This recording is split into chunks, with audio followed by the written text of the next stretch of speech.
to the motherfucking relay where we're covering today's top boxing news. Okay, and now it's time for our weekend recap. We're going to start it off with the fight between Hrgovic and Molina. Much as I predicted, much as I expected. Molina didn't bring anything to the table for this fight. Quite honestly, based on what he put forth, I got the impression that he didn't even really want to be there. You know, the way he's lunging forward, constantly complaining about rabbit punches when... If Filip Hrgovic's shots are sailing to the back of Molina's head, it's because of how Molina was leaning forward, leaving that area of his head in the line of fire. It has more to do with what Eric is doing as opposed to Filip actually targeting that area. I didn't get the impression that Filip was looking to hit Eric in the back of the head so much as it's happening as a result of Eric constantly leaning forward in that fashion to stay out of the line of fire. I'll say that Eric tried to find his way in this fight. You know, he tried to put some shots out there, but you could see a difference in power. A difference in power that got a lot of respect from Eric very early, and that's why he was trying to angle his torso, trying to angle his head away from those shots, because the power that Filip packs is more than Eric can deal with. He doesn't even want to catch the shots on the arms, on the gloves. He's just trying to get the hell out of the way. So he ends up leaning forward, and some of those shots, they end up sailing to his head. The back of it. But, I mean, there really were no surprises there. I felt that that's a fight that's not even going to make it to the midway point, and it didn't. Filip Hrgovic wraps up another win over a seasoned veteran. And you know what? I think he's ready for the Povetkins, for the Chisoras, for the Parkers, for the Pulevs. I think he's ready for those kinds of fights. I don't really think he needs to be brought along any further with these Molina kind of guys. In spite of Filip only having 10 pro fights, he does look ready. You know, he looks like he's ready for those steps up in competition. So congratulations to him for racking up yet another professional victory. We then come to the fight between Dillian White and Whyte-Wach. A more labored, albeit mature performance from Dillian White than what I anticipated. I thought that this was going to be a return to pressure fighting for Dillian White, that we were going to see that game rooster, that vintage Dillian White that we saw in the first Derek Chisora fight. And what we got was a Dillian White more semblant of what we saw in the second Derek Chisora fight, or in the Oscar Rivas fight. A Dillian White that's choosing to be more of a boxer than just a puncher. However, it was the condition of Dillian White that has some people saying that, you know, he didn't look his best, kind of underperformed, went life or death with Whyte-Wach. This is the same Whyte-Wach that Martin Bacol stopped in, what was it, 8 rounds or something like that? I mean, Whyte-Wach has been stopped at least 3 times before. So the expectations for Dillian White are a little high, you know, that, okay, well, Dillian White is a consensus top 10 guy. Doesn't matter where you look. He is one of the top 10 guys in the division. So you're expecting that if a Martin Bacol can stop a Whyte-Wach, a Dillian White could do a little better. Yet what we got was something more labored, more arduous, more difficult than what we anticipated, or at least than what I anticipated. I attribute that to Dillian White taking the fight on short notice. I attribute it to, you know, let's be honest, nobody really gets out of bed to fight a Whyte-Wach, you know? You know, that's just not the kind of fight that really gets your juices going. So Dillian White really didn't look his best. However, he did win the fight. I have no issues with the decision. We did see more or less certain trademarks of White. We saw him go to Whyte-Wach's body. We saw him, you know, try to lay into him with some shots upstairs. But it was harder than what I expected it to be. And it certainly didn't end in the fashion that I anticipated. I anticipated a stoppage. What I got was a decision. The silver lining here for Dillian White, however, if there is one, the silver lining is, in spite of the performance not being the most inspiring, the most encouraging, it was a hard 10-round fight for Dillian White. And that's more or less what he needs, you know, because it had been a little while since the Oscar Rivas fight. He didn't have any fights in between then. And these difficult fights, these difficult situations where you've got to work for it, that if you're a better boxer than the other guy, you have to put the effort forth. Those kinds of situations, the silver lining there is they remind you can't look past anybody.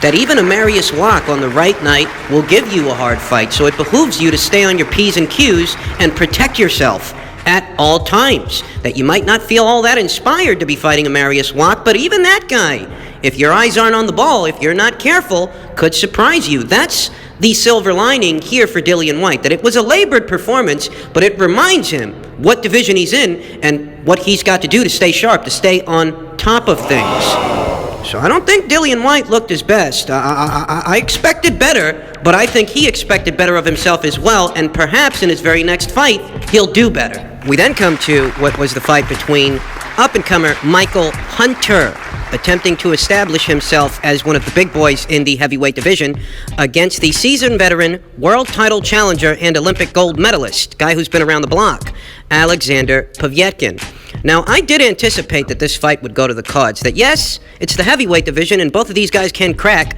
so there is a chance that somebody gets somebody else out of there. But for this particular situation, it being that, Povetkin, he's a little on the slide, and Michael, he hasn't quite established himself as a big hitter in the heavyweight division, in all likelihood, this fight goes to the cards. And I was right about that, but, the outcome of it, I didn't anticipate a draw. I didn't. I decided to go with Michael Hunter, his youth, his athleticism, his straight punching, and his sharpness to do enough to win a points decision. That's really not what happened. I think, who really won this fight all depends on who you ask. But I have no issues with the decision because there is a solid argument that this thing actually was a draw. Michael Hunter, he landed a really hard shot early, really telling blow, to which Povetkin responded in the fifth, landing a compact hook of his own that you could argue should have been ruled a knockdown, that it really was those ropes that held up Michael Hunter after that shot landed. And, based on the rules, that would be a knockdown of some kind. Nevertheless, it was a competitive fight, and that much I anticipated, that this isn't going to be one-sided. This is going to be a fight where both guys have their moments. And if Michael Hunter wasn't able to seize the victory here, I think it's because he didn't use his natural attributes to the best of his ability. Understand that, Michael, Alex, they're both high level to each other. These are guys in the heavyweight division that, at least right now, are accustomed to taking on naturally bigger guys and working around their size. Whereas with each other, they're at high level. In that situation, it probably would have behooved Michael Hunter to fire straight shots from the outside coming in, as opposed to engaging Povetkin in the pocket. The pocket, that's Povetkin's sweet spot. He's very dangerous there. And he proved that in this fight, that even now, against a guy who's not some lumbering lummox, Hunter-Povetkin can still dominate the pocket. His hooks, they're very compact, very tight, very short, and very sharp. Actually, a little surprising that Povetkin was as effective as he was there against Michael Hunter because, it looks like he's a bit on the slide. It looks like time is catching up with him, yet he was able to more or less dominate the pocket from where I was sitting. And given Michael Hunter's dimensions, the fact that, he's got good reach, this kid. He's a kid with long arms. That kind of reach is better suited from the outside coming in, firing straight shots, using that jab to line up Povetkin for a big right hand. That would have been the ideal way to go, as opposed to engaging him in what is his sweet spot. You're giving him the opportunity to land the kind of punches that he wants to land. It's just one man's opinion. You can feel free to disagree. But I happen to think that given Michael's dimensions, the appropriate course of action would have been to fire straight shots from the outside coming in, whether they were shots up top or downstairs. A stab to the body as opposed to a dig to the body. What do I mean by dig? I mean hooks. If you're firing hooks, you're within range of Povetkin's hooks, and in that way, you're inside of what is his sweet spot. Whereas if you're taking a stab to the body, you're fighting on the go. You're using those legs, using that mobility to get that shot in there, but stay out of range of Povetkin's best shots, because no matter what, he's a close quarters fighter. So if you're fighting him in close quarters, you're giving him half the battle. You're doing half the work for him. I think it was a good fight, and I think that both guys communicated something about themselves, and it's that, on Hunter-Povetkin's end of it, what he communicated is, yes, he's getting older like everybody else, but he still belongs. He's still a top 10 heavyweight,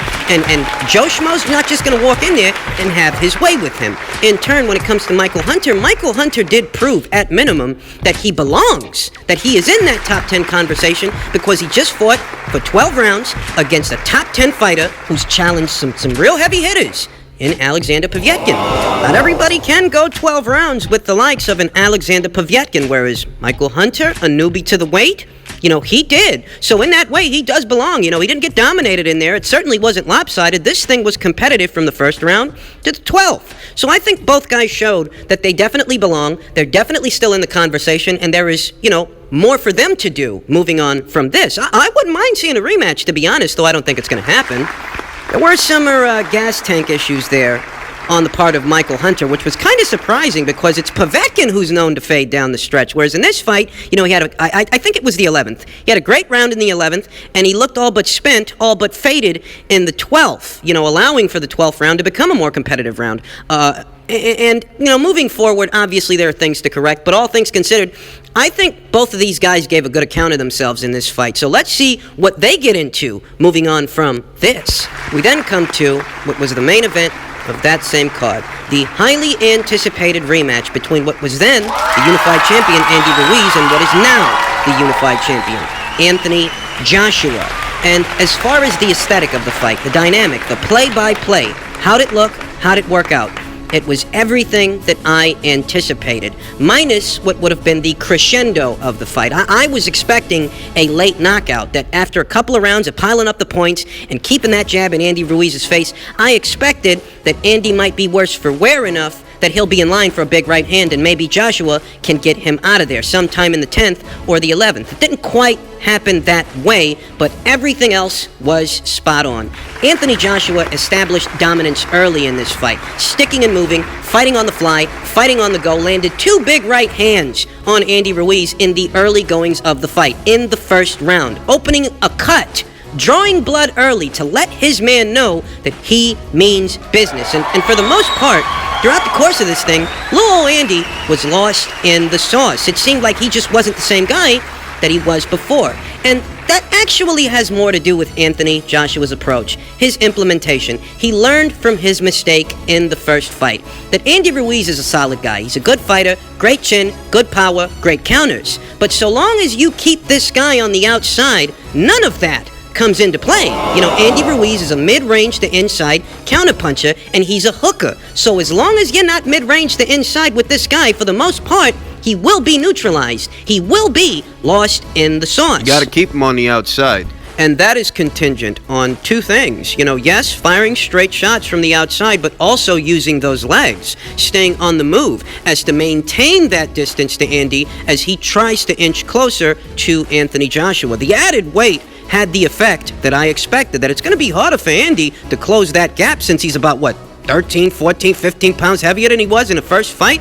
I figured that was going to happen. He's going to have slower feet. It's kind of hard to interpret Andy's condition because on one end, his limitations as a fighter were put on full display, but on the other end, he did take those punches well. He ate a whole lot of fucking jabs, couple of big right hands, and he took the shots in stride. I think that if the fight didn't end in a knockout, as I expected, it's due to 2 things primarily. One, that Andy Ruiz does have a pretty good chin on him. This kid can take a punch.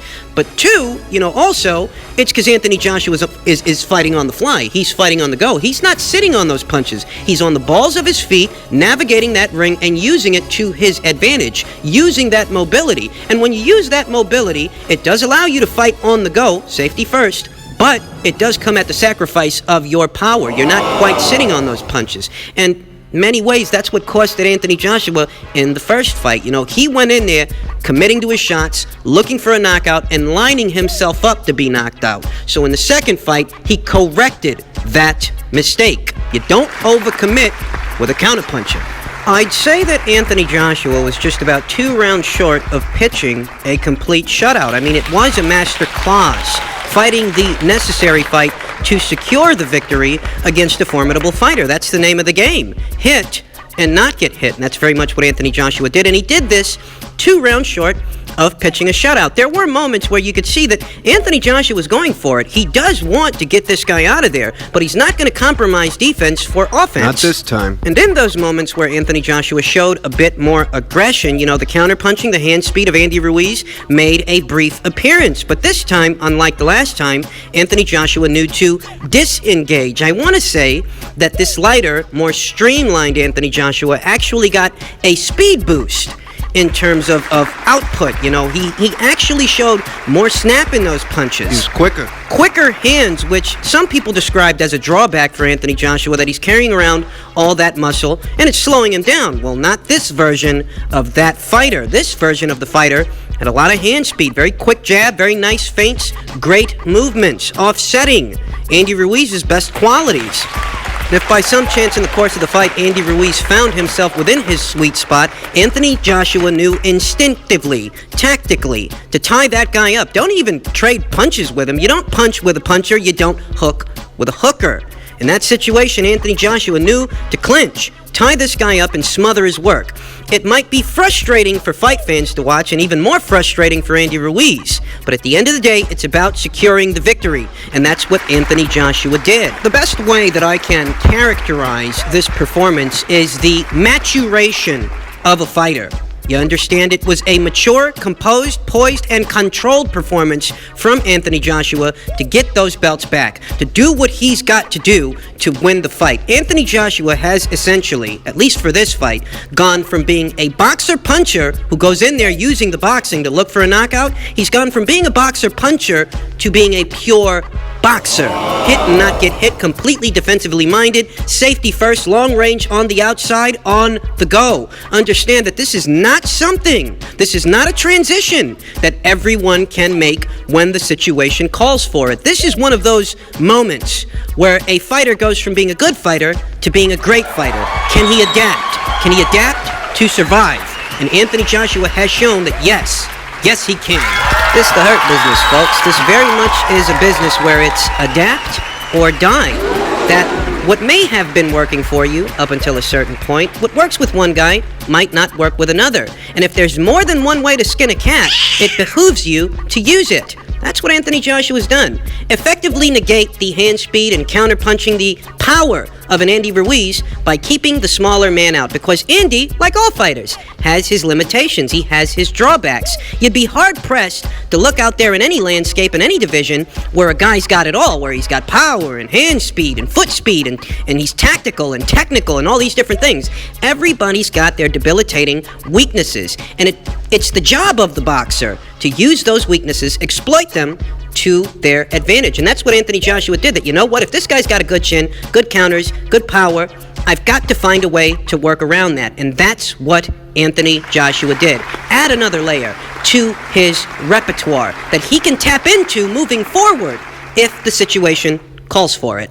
Really was a master class performance from Anthony Joshua, and in light of these events, there really is a lot to talk about. There's a lot to discuss and reflect upon moving forward. What does Anthony Joshua do from here? What does the future hold? Andy Ruiz's comments post-fight that are very different from the stuff he was saying leading up to the fight. There really is a lot to talk about, and we're going to talk about it. But for now, congratulations to Anthony Joshua for doing what we thought he could do when everyone wrote him off, when everyone doubted him, when there were people out there saying that this guy's finished. We knew better, and more importantly, he knew better. He knew it's time for the second chapter. It's not over till it's over, and this thing, it's not over.